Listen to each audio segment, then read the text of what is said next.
Good afternoon everyone. आज मैं आपके बीच में हूँ रेवाड़ी से आई कई सक्सेसफुल बेटियों के साथ। रेवाड़ी ब्रांच के ओनर हमारे बीच में हैं तजिंदर जी, और ये बेटियां हैं और एक बेटी की माता जी हैं। चलिए एक एक करके मिलवाती हूँ इन सक्सेसफुल चेहरों से जिन्होंने ज़िंदगी में अलग अलग मुश्किल हालातों का सामना किया और यहाँ तक पहुँची।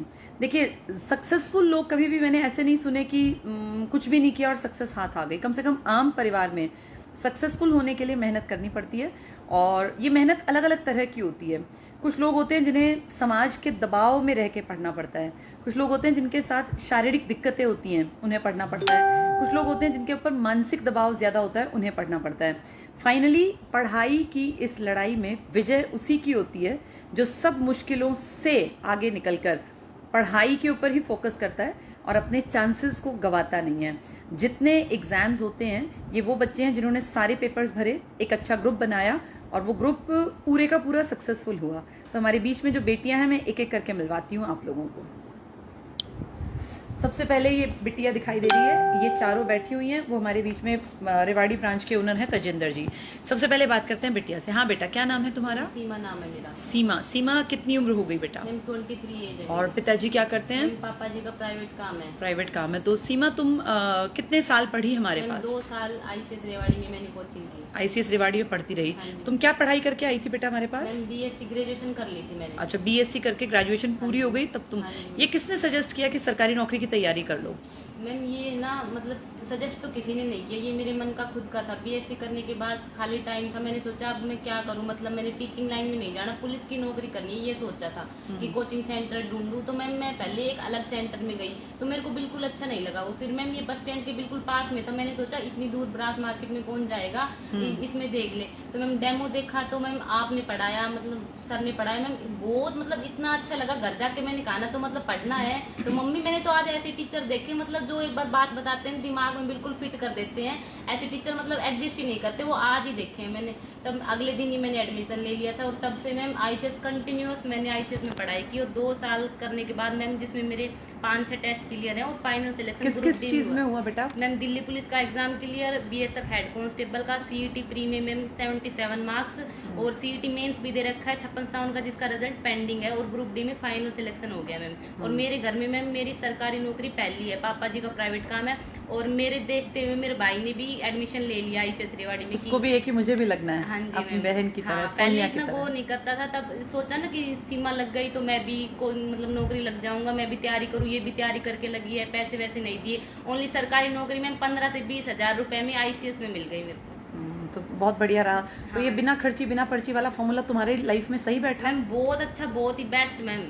तो सरकार जो ये कर रही है ठीक लगा तुम्हें? हाँ मैम बहुत जैसे अच्छा। पहले कई सरकारें थी, भाई सरकारें तो ढेर आई थी। हाँ जी। मैं किसी एक की पक्षधर नहीं हूँ, लेकिन मुझे लगता है गरीब आदमी के लिए सरकार ने कम से कम एक अच्छा काम किया कि जो नॉर्मल परिवार की बेटियां थी, अब जैसे तुम्हारे पिताजी बेटा प्राइवेट जॉब करते हैं, 10-20 लाख रुपए कहीं दे सकते थे वो? नो मैम नहीं था इतना। तो फिर उसके बाद तुमने मेहनत करके नौकरी पा ली। हाँ। और इतनी सारी पेपर जो पास हुए उनका तो सबके पैसे कैसे ही कोई भरता। हाँ, तो ये तो अपनी मेहनत से हाँ है। जी। चलो बहुत बढ़िया। तुम्हारा नाम बेटा? सोनिया। सोनिया। सोनिया कितनी एज हो गई? मेरी 23। हाँ, तुम्हारे पूरे ग्रुप की एज ही एक बराबर ही थी ना, 23। सारे 23 के। तुम्हारे पिताजी तुम बता रही थी कौन सी क्लास में थी बेटा जब एक्सपायर हुए? 11th में हुई थी, बस 10th क्लास के एग्जाम दिए थे तुमने जब पिताजी चल बसे। फिर कैसे घर संभाला बेटा, क्या किया? फिर मतलब जैसे पापा जी गए तो एकदम टूट से गए। टूटने के बाद फिर मैंने मतलब स्कूल जाती थी, फिर मैंने ट्यूशन पढ़ाना शुरू किया। ट्यूशन पढ़ाती तो मेरे पास एक बच्चा है, उसके साथ उसकी बहन आई थी। उसने मेरे को बताया कि मतलब मैं पढ़ रही थी, ट्यूशन पढ़ रही थी, मेरी मम्मी ने ला के दे दी। तो फिर वो बोला कि मतलब दीदी आप क्या पढ़ रहे हो? मैं ट्यूशन पढ़ रही हूँ। तो ये बोले तो आप है ना बबीता मैम से पढ़ो। मैं कौन बबीता मैम? तो बोले मेरे मामा पढ़ते हैं। मैं बोली ठीक है। तो उसने मेरे को बताया, मैंने है ना सर्च किया फ़ोन में और आपका नाम डाला और आप आ गए आईसीएस कोचिंग सेंटर।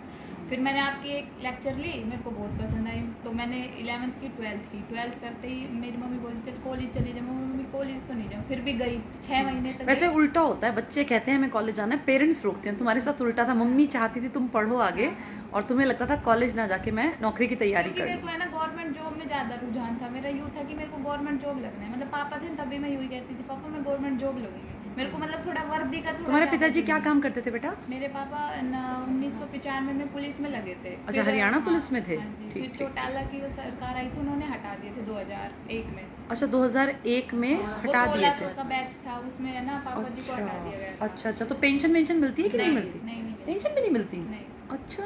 उसके बाद फिर है ना पापा जी का मतलब खुद की लाइसेंस लिया पिस्टल का। अच्छा, फिर वो मतलब अपना खुद का ही काम सिक्योरिटी वगैरह का हाँ काम जी, करने लग हाँ। गए। फिर 2008 में है ना पापा जी को पता नहीं कि ऐसी कौन सी बीमारी हुई तो वो बेड पे ही हो गए थे। अच्छा, बेड रिडन थे, हाँ, बिल्कुल ही ये चारपाई 10 पे साल थे। ये हमारे बीच में इनकी माता जी हैं। आपका शुभ नाम?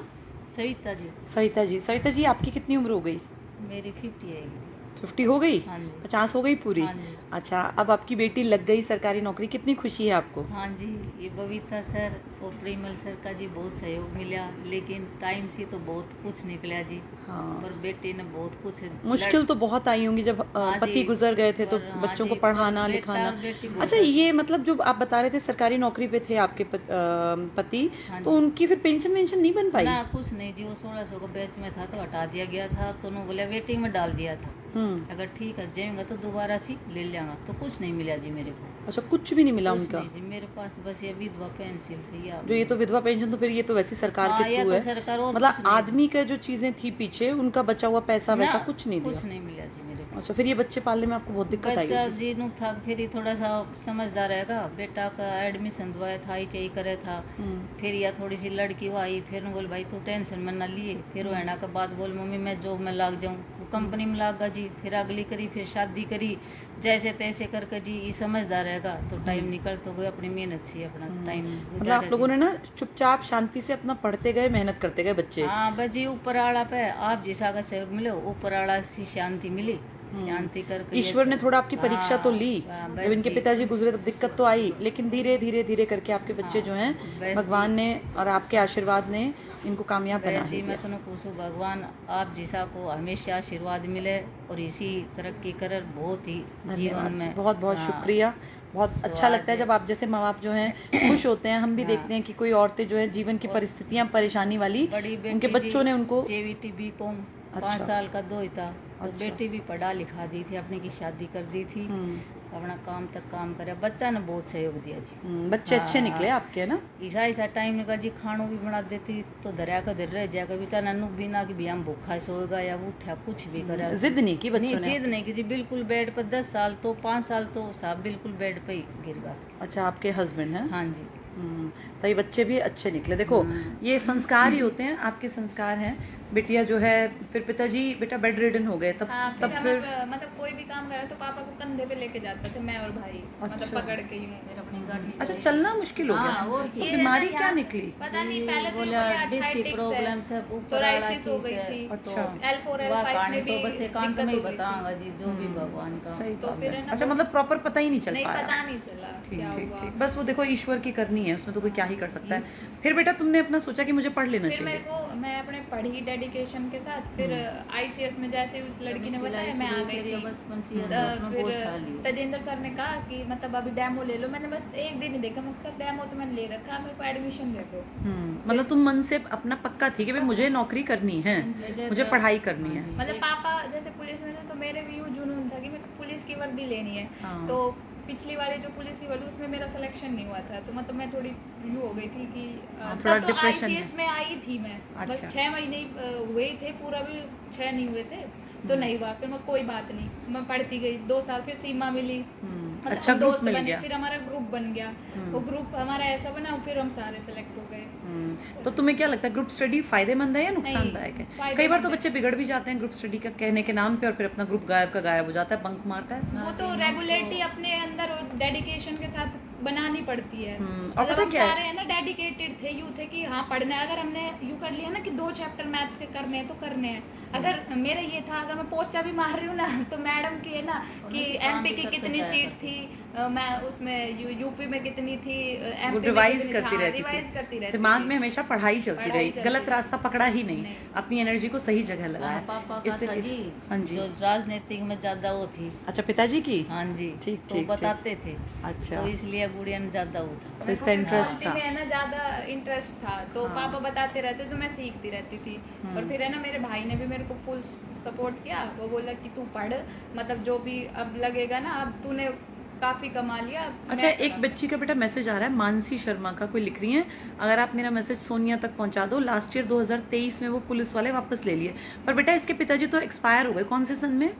2017 में। मानसी शर्मा जी, इनके पिताजी 2017 में चले गए। आप लिख रही है ना, बहुत बहुत शुक्रिया। वो बता रही है कि वो 2023 लिए में थे, हाँ। पर लेकिन पापा की तो तबीयत खराब थी ना, वो तो वेटिंग उनको में रख दिए थे। अच्छा, डिस्क की प्रॉब्लम हो गई थी, वो बेड रिडन हो गए थे ना। अगर- चलो कोई नहीं, देखो ईश्वर ने वो चीज तुमसे छीनी तो ये लौटा के वापस कर दी ना, कि भाई तुम्हें जो है टाइमली समझ आ गई, जॉब मिल हमें गई। ICS जैसे आप मिले, परिमल सर मिले, तो हमें मतलब आज अगर ICS है तो हम इधर हैं, अगर ICS नहीं होता तो थैंक यू बेटा, थैंक यू। अगर तुम्हें ऐसा लगता है, बस यही है कि कोने कोने तक गांव में जो बच्चियां रहती हैं, जो गरीब बच्चे रहते हैं, उन तक ये ब्रांचेस पहुंच गई, तो वहां उन बच्चों को एक प्लेटफॉर्म मिल गया। अदरवाइज बेटा बहुत लोग थे जो पढ़ना चाहते थे, लेकिन उनके पास साधन नहीं थे। बेटियों को कोई बहुत दूर भेजता नहीं, दूसरे राज्य में कोई भेजता नहीं, दूसरे शहर में भेजता नहीं, तो रेवाड़ी में सर ने ब्रांच खोली। सर का भी बहुत धन्यवाद जो तुम जैसी बेटियां यहाँ तक पहुंच पाई। अच्छा लगा बेटा तुमसे बात Thank करके।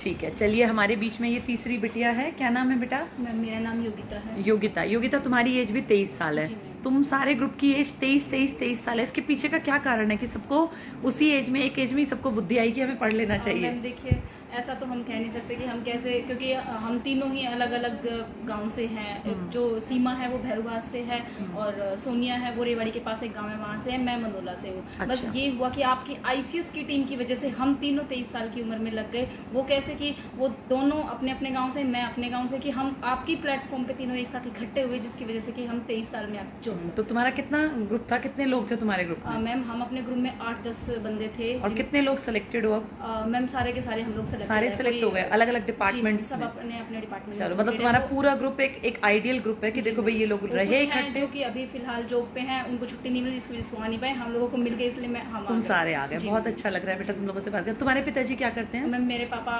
पोस्ट ऑफिस में, तो पहले उन्होंने एग्जाम दिया, उसके बाद वो रेलवे मेरिट सर्विस RMS के अंदर अभी फिलहाल करंट में जॉब कर रहे हैं। अच्छा, तो घर में पापा तो नौकरी पे थे ही, तुम्हारा तो ये था थोड़ी टेंशन कम थी। जैसे एक पिताजी ना होना, नौकरी ना होना, एक पिताजी का होना और नौकरी होना थोड़ा फायदा है। जी। तो फिर तुम्हें सरकारी नौकरी की तरफ किसने झुकाया, पिताजी के कहने पर? मैम मेरे फादर और मेरी मदर हमेशा मेरे को बोलते थे कि बेटा आप बेटी हैं तो इसका मतलब ये नहीं है कि आप घर का ही काम करेंगे, आपको गवर्नमेंट जॉब लगना है। वो हमेशा मेरे लिए सपोर्टिव थे। मेरी मदर हमेशा ही मेरे को सपोर्ट करती थी, कभी मुझे ये नहीं कहा कि आपको ये नहीं करना, आपको पढ़ने के लिए बाहर नहीं। उन्होंने मुझे बाहर भी भेजा। 10th के बाद मेरे मामा जी, उन्होंने मेरे को बोला कि आप अपने घर में कोई भी डॉक्टर नहीं है, तो सब आप डॉक्टर की तैयारी करो नीट के लिए। तो उन्होंने मेरे को भेज दिया। उस टाइम मुझे भी इतनी ज़्यादा नॉलेज नहीं थी, तो मैं भी कोटा पढ़ने के लिए चली गई। लेकिन वही था ना कि मैं गांव में स्कूलिंग लेवल पर पढ़ी थी, मेरा स्कूल इतना अच्छा भी नहीं था, ओनली गांव का स्कूल था। तो बस इतना था कि जितना टीचर ने बता दिया हमने उतना याद कर लिया, और एग्जाम में हम लिख के आ गए, हमारे परसेंटेज अच्छे आ गए। 10th में मेरे 89% बने थे, तो मैंने सोचा कि चलो मेरे अच्छे हैं तो मैं आगे तैयारी कर लूँगी नीट की। तो उसके बिहाफ पे मैं वहाँ पे चली गई। लेकिन वहाँ जाके पता चला कि मेरे से और भी ज़्यादा माइंडेड बच्चे वहाँ पे हैं, और वो जो वहाँ पढ़ा रहे हैं वो मेरे बहुत कम समझ में आता था। मतलब जैसे कि आज पढ़ाया तो मैं उसको कल जाके याद कर रही हूँ, तो वो उन्होंने और मेरे को ज़्यादा पढ़ा दिया। तो मेरा बर्डन इतना बढ़ गया दिमाग पे कि मैं खुद ही नहीं समझ पाई कि मैं कैसे क्या करूँ। वहाँ पे 6-7 महीने मेरे को सेटल होने के लिए लगे कि हाँ थोड़ा थोड़ा मेरे को समझ में आने लगा। उसके बाद फिर मैं 12th में हुई, मेरी 11-12 दोनों नॉन अटेंडिंग हुई है, मैंने वहाँ पे कोचिंग ली थी। फिर उसके बाद 2017 सितंबर के अंदर मैं बीमार हो गई, जिसके चलते 3-4 महीने का मेरा वहाँ का गैप हो गया। मैं फाइनली घर पे ही आ गई थी, 3-4 महीने में घर पे ही थी। फिर उसके बाद मैं वापस गई तो वो मेरा बैकलॉग हो गया कवर इतना ज़्यादा, तो मेरे को पहले ही समझ में नहीं आ रहा था, उसकी वजह और ज़्यादा बैकलॉग कवर हो गया। फिर उसके बाद मैंने 3 मई को मैंने नीट का एग्जाम दिया था 2018 में, मेरा उसमें फाइनल सिलेक्शन नहीं हुआ। फिर उसके बाद अब मुझे बताओ, तुम्हें ऐसा फील होता है कि तुम डॉक्टर बनने के लिए शायद नहीं बनी थी, कुछ जी, इस मैम, तरह मेरे की को चीजें बिल्कुल- होती हैं? हाँ मैम, कुछ हमारी लाइफ में ऐसी चीजें होती हैं कि जो हमारे लिए नहीं बनी, तो हमें उसके पीछे ज्यादा भागना नहीं चाहिए। हमें 1-2 बार उसकी प्रैक्टिस तैयारी करें, अगर हो गया तो बहुत अच्छा, नहीं हुआ तो हमें अपनी स्ट्रीम चेंज करके कुछ और करना चाहिए अपनी लाइफ में। फिर उसके बाद मेरी मदर थी, बहुत सपोर्टिव थी, उन्होंने कभी मुझे ये नहीं कहा बेटा अब उसमें नहीं हुआ तो तू आगे कुछ कर नहीं सकती। वो बोले कोई बात नहीं बेटा, उसमें नहीं हुआ तो आपके पास और काफ़ी सारे ऑप्शन है, क्या पता भगवान ने आपके लिए कुछ और सोच के रखा हो। फिर उसके बाद मम्मी बोली कि खाली आपको रहना नहीं है, आप BSc में एडमिशन ले लो। मैंने ग्रेजुएशन में एडमिशन ले लिया। फिर उसके बाद मैंने सोचा कि मैं गवर्नमेंट की तैयारी, तो उसमें मैथ्स आएगी, GK आएगी पूरी, जो मेरे को बिल्कुल नहीं आती थी। मेरे को सिर्फ फिजिक्स, केमिस्ट्री, बायो, इन 3 सब्जेक्ट्स के अलावा मुझे ज़्यादा कुछ आता नहीं था। मैंने सोचा मैं कैसे पढ़ूंगी। फिर मैंने 1-2 बुक्स देखी तो उसमें मेरे को कुछ समझ में नहीं आता था। फिर ऐसे ही मैंने सोचा कि चलो देखते हैं कोचिंग पे। फिर मम्मी बोले मैं दिल्ली भेज दे, तो मैंने कहा नहीं, दिल्ली तो मैं नहीं जाऊँगी इतना दूर, गुड़गांव भेज दे। मैंने कहा यहाँ भी नहीं। मैं कहा रेवाड़ी में अगर हम रहते हैं तो हम यहीं पर ट्राई करते हैं। तो मैं बाहर निकली, मैंने बस स्टैंड पे एक पहले तो CDS था, वहाँ मैंने मतलब डेमो लिया, लेकिन वहाँ पे मुझे इतना अच्छा कुछ समझ आया नहीं। फिर उसके बाद मैंने IC स्कूल में, चलो इसमें भी जाके देखते हैं। वहाँ मैं गई, मैंने आपकी क्लास ली, सर की क्लास ली। मतलब आप लोगों ने इतना बेसिक लेवल पे पढ़ाया ना कि मेरे को तुरंत ही समझ में आ गया। मतलब मेरे को टाइम नहीं लगा समझने कि भाई आप क्या पढ़ा रहे हो, कैसे पढ़ा रहे हो। तुरंत मुझे समझ हाँ ये बेस्ट है मेरे लिए टीचर्स, जो मुझे मेरी लाइफ में आगे मुझे गाइड कर सकते हैं, और मैं फाइनली जो मैं करना चाहती हूँ वहाँ मैं पहुँच सकती हूँ। मैं नवंबर 2022 को मैं रेवाड़ी ICS में कोचिंग डेमो के लिए गई थी, वहाँ पे मैंने कोचिंग ली। फिर मैं जून तक मैंने रेगुलर कोचिंग ली थी, 2023 तक मैं रेगुलर आई थी। उसके बाद मतलब फिर लगभग 8 महीने तुम पढ़ती हाँ जी, रही मैम। लगातार। मैंने रेगुलर पढ़ा, जैसे जैसा आप लोगों ने मेरे को गाइड किया, बबीता मैम ने, परिमल सर ने, जैसे जितना भी बताया कि बेटा आपको इतना टाइम स्टडी करनी है, आपको अपना माइंड भी रिलैक्स रखना है, मतलब ये नहीं है कि 24 आवर्स आपको बर्डन ही रखना है। मतलब हर तरीके से उन्होंने हमें गाइड किया, जैसे जैसा सर ने और बबीता मैम ने, परिमल सर ने हमें बताया, हमने वैसा ही किया। उसके बाद फिर 8 महीने जैसे मेरे को कंप्लीट हुए, उसके बाद एग्जाम भी मैंने 1-2 देने स्टार्ट किए। हाँ मेरे को उम्मीद थी मेरे से कि हाँ मेरे थोड़े अच्छे मार्क्स आ रहे हैं, मेरे को हरियाणा फिर ऐसा फील होता था कि हाँ भाई अब आने लग गया। हाँ जी मैम, वो जो एक डर था कि मुझे कुछ नहीं आता, वो मेरे को मैथ से बहुत डर लगता था। मतलब मैंने टेबल्स 20 तक याद कर रखी थी ना, तो उसमें मैं सोचती आगे जरूरत ही क्या है। लेकिन जब सर ने मेरे को पढ़ाया ना कि हाँ हमें 100 तक स्क्वायर और 200 हम इतने इजीली स्क्वायर निकाल लेते थे कि बस चुटकियों का काम हो गया था कि हाँ सर ने बताया हो गया। बबीता मैम जैसे हमें पढ़ाती थी, या पॉलिटिक्स, हिस्ट्री, ज्योग्राफी, मतलब पहले बहुत बोरिंग सब्जेक्ट लगे, कैसे हम सन याद करेंगे, लेकिन जैसे आपने एक स्टोरी की तरह हमें बताया, हमें बहुत अच्छे से वो समझ में आया। फिर उसके बाद मुझे लगा कि हाँ अब मैं कर सकती हूँ, मेरा थोड़ा स्टैंड हो गया।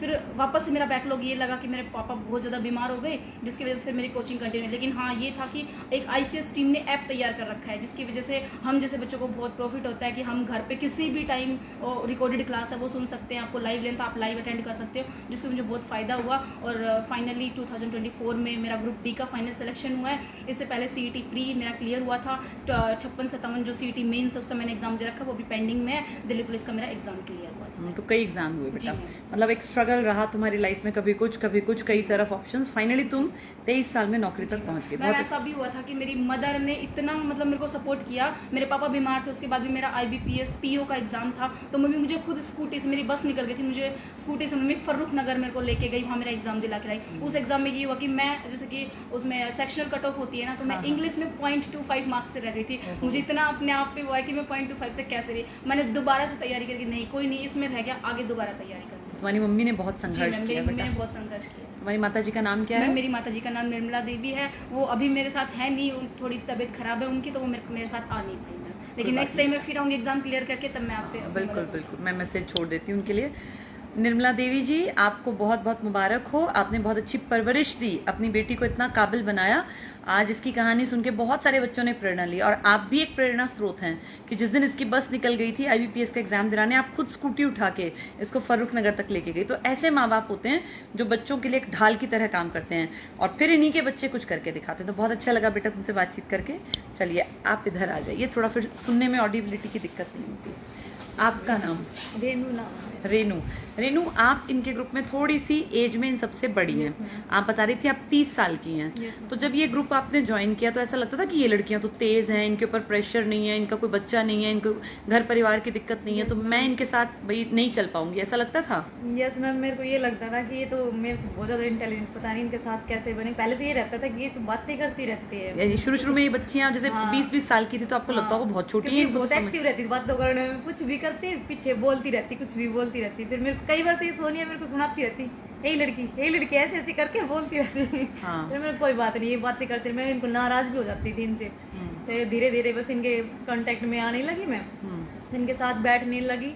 फिर मेरे को लगा हाँ ये इनके साथ बैठूंगी तो कुछ ना कुछ होगा, क्योंकि अकेले पढ़ के डिप्रेशन हो गया, बिल्कुल ऐसे हो गया तो कुछ नहीं आएगा मेरे को। आप बता रही थी आपका बेटा भी बहुत छोटा था। हाँ 6 महीने का था मैडम मेरा बेटा, जब मैं यहाँ आने लगी, जब मेरे सास रखती थी बेचारी, उसको सांस की प्रॉब्लम है लेकिन वो फिर भी रखती थी। सास आपकी ससुर। सास बहुत अच्छी थी, उन्होंने हाँ। कोऑपरेट किया। Yes, ma'am, वो तो यहाँ तक हमेशा यही पहुंचे। कहती तू यहाँ से जा, इसको छोड़ दे, तो अपना वो ले ले, कोचिंग ले, जैसे भी हो कर वैसे ले वहाँ पोते से। ना सास को प्यारे भी लगते हैं थोड़े से। ये भी हो सकता है, लेकिन मैडम बहुत साथ दिया नहीं, उन्होंने बहुत बहुत मेरा। बड़ी बात है हाँ। बेटा, किसी को इस तरह से पढ़ाना आसान नहीं होता Yes, ma'am. कि उनके बच्चों को पाल रहे हैं और वो पढ़ रही हैं, और जब ये भी नहीं पता है कि लगेंगी कि नहीं लगेंगी। Yes, ma'am. चलो, कमाने वाली का तो पैसे का लालच हो जाता है, Yes, तुम्हारा तो बहुत ये भी खुश नहीं था हुई ना। मैडम, वो अब मेरी बहू लग गई। हाँ, खुश हैं। अब वही कहती है कि मैंने इसको बेटे को रखा, हाँ मैडम मम्मी आपने ही रखा था। हाँ, नहीं ठीक है मेरे बेटा, बहुत हस्बैंड भी अच्छा। ऐसे भी वो बहुत सपोर्ट करते हैं मेरे को, जैसे ही मैं ये सोचती हूँ नहीं अब मेरे से नहीं होगा, या नहीं नहीं हो जाएगा, कोई बात नहीं, थोड़ा और मेहनत कर, हो जाएगा हो जाएगा, ऐसे ही करते रहते तो तुम्हारे ग्रुप ने भी काम किया, तुम्हारी सास ने भी मेरे ग्रुप में हेल्प बहुत की, काम किया इन्होंने।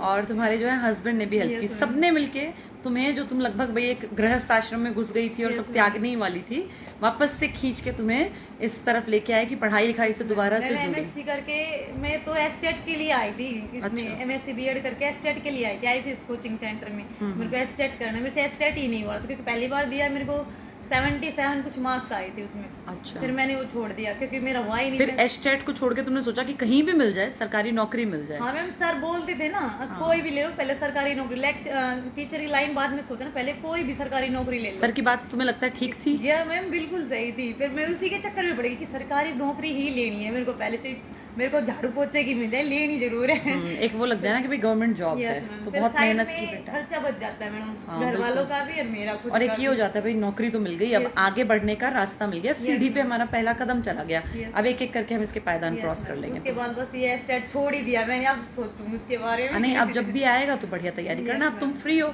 नहीं होगा तो भी क्या होगा, नौकरी पे तो हो ही, और हो जाए तो बहुत, और तुम देखना हो भी जाएगा। अब कोई जब कहने वाला भी नहीं है तो खर्चा कर रही है। हाँ, जब जरूरत पड़ती है ना तब नहीं मिलती चीजें, जब जरूरत नहीं होती तो अपने आप रास्ता बन Yes. जाता है। चलो, बहुत अच्छा लगा बातचीत करके। तजिंदर सर, आप भी हमारे बीच में हैं तो आपसे भी 2-4 बातें कर लेते हैं।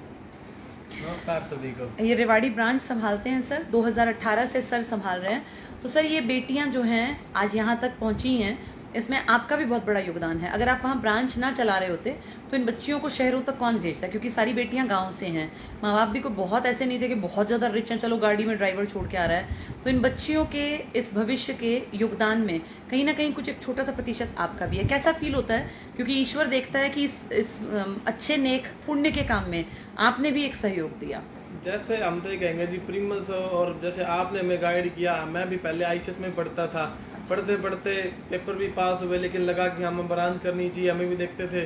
उसके बाद ब्रांच करी, उसके बाद बच्चे मैं करूँ काफ़ी बच्चे लगे, अब की बार भी मैं करूँ 50 बच्चे तो कम से ग्रुप डी में लगे, उनमें से 60 से 70% लड़कियाँ ही हैं। कुछ लड़कियाँ तो ऐसी हैं हैंडीकैप भी हैं, और कुछ लड़कियाँ ऐसे भी हैं, मैं बता भी नहीं सकता यहाँ पे, ऐसे कुछ प्रॉब्लम्स थी उनके साथ। अभी एक लड़की मेरे पास आई थी, कह रही थी कि सर मेरी नौकरी लग गई, पहले मेरी सास मेरे को रेवाड़ी भेजने से मुश्किल, मैरिड थी, मुश्किल कहती कि रेवाड़ी मत जा, थोड़ी सी डिसेबल थी वो। अच्छा। अब कहती कि जिस दिन मेरी नौकरी लगी ना, उस दिन मेरे को ना हल्वा बना के खिलाया, उसके अच्छा। अगले दिन भी हलवा बना के खिलाया। अच्छा, सास जो है मेहरबान हो गई कि अब पैसे आएंगे। हाँ, तो पैसे आएंगे तो मतलब अच्छा लगता है कि कोई, हाँ मैं किसी कह की रहा हूँ, जिंदगी हाँ हम बदल थोड़ा सा रही है। पार्ट है, हम मेहनत नहीं कर सकते, यह लगता है किसी को, हम किसी की आईसीएस की वजह से आज के टाइम अगर कोई कामयाब हम उसका आईसीएस का पार्ट, तो हमें अच्छा लगता है। मैंने तो प्रीमन सर की बच्चों की, हमारा तो बस ये है कि हम वहाँ पे बच्चों को रोक नहीं, के माहौल पढ़ाते देना हैं। भी बड़ी बात है हाँ। सर, आप अच्छा माहौल दे रहे हैं। देखिए, अपनी बहन बेटियों को कोई वहाँ भेज रहा है तो इसका मतलब आप अच्छा माहौल दे रहे हैं, वरना माहौल तो कौन भी बेटियों को और भेजेगा? एक्स्ट्रा भी मैं कह रहा हूँ, हमने गारंटी बैच चलाया रेवाड़ी के अंदर,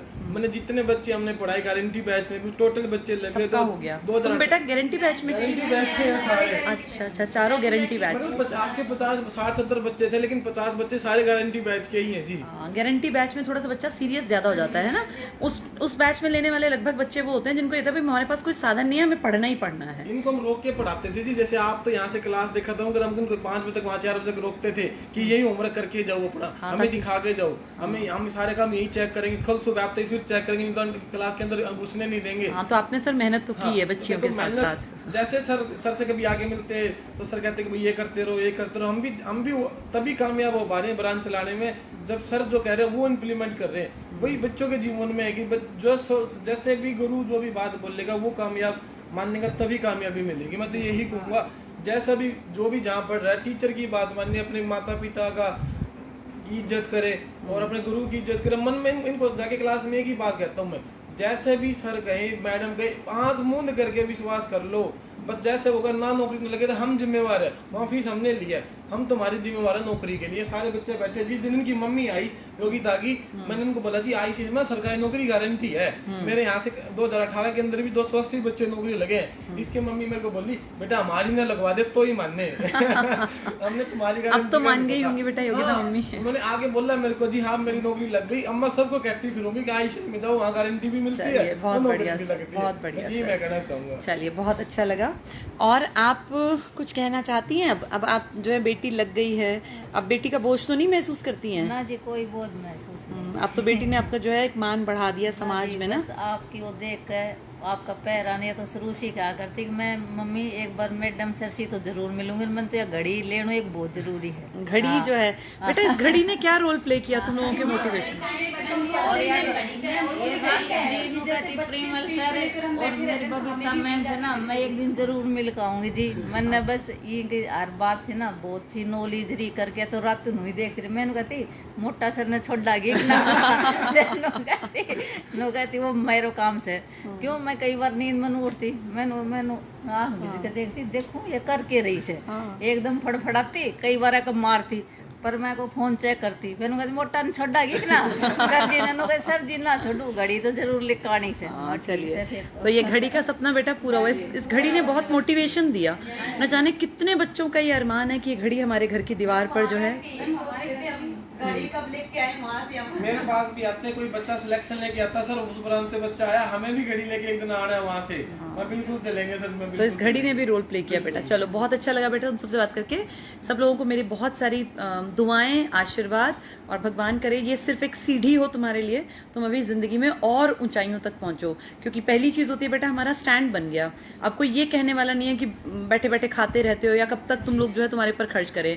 अब जहां कोई फॉर्म भरना है तुम्हारे अपने पैसे तुम्हारे पास हैं, कोई ड्रेस पसंद आ गई लेनी है तो अपने पैसे हैं, कोई अच्छे जूते मिल गए तो अपने पैसे हैं। अब तुम अपने जितने खर्चे हैं ना उतने खुद से उठा के अपने घर वालों को भी दे सकती हो और अपनी आगे की पढ़ाई भी जारी रख सकती हो। तो बहुत अच्छा लगा बेटा तुम सबसे बात करके। चलिए सर, देखिए ये थी हमारे बीच में रेवाड़ी की चारों बेटियां, इनमें से एक की माताजी भी आई हुई थी और तजिंदर सर हमारे बीच में बैठे हैं। इन सबके जीवन से ये सीखने को मिलता है कि सबके हालात अलग अलग थे। किसी के घर में पिताजी नहीं थे, किसी के पिताजी बहुत ज़्यादा बीमार हो गए थे। एक बेटी है जो कोटा तक घूम आई थी, फिर एक बेटी जो है वो बता रही थी कि मैरिड है वो और 6 महीने का बेटा था, उसको छोड़ के आना पड़ता था। ये आसान नहीं होता, ये सब संघर्ष है। जब हम जिंदगी के मुश्किल दौर से गुजर रहे होते हैं ना तो तरह तरह के संघर्ष हमारे सामने आते हैं।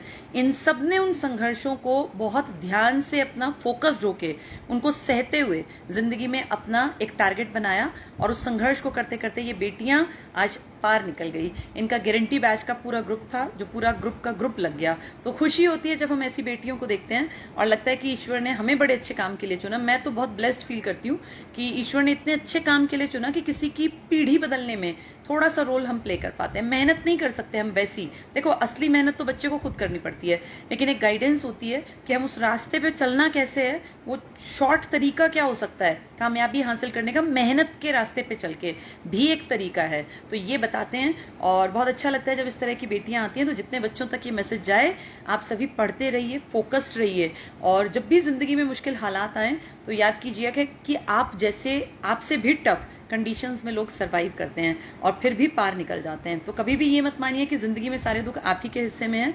आपसे बहुत ज्यादा खराब हालात में भी लोग सरवाइव कर रहे हैं, मेहनत कर रहे हैं और जिंदगी में फिर भी खुश हैं। तो पढ़ते रहिए, आगे बढ़ते रहिए। जिंदगी बहुत खूबसूरत है उनके लिए जो मेहनत करके इसको बदलना चाहते हैं या एक इच्छा शक्ति रखते हैं। All the best. Slow connection का कोई इशू है? चलिए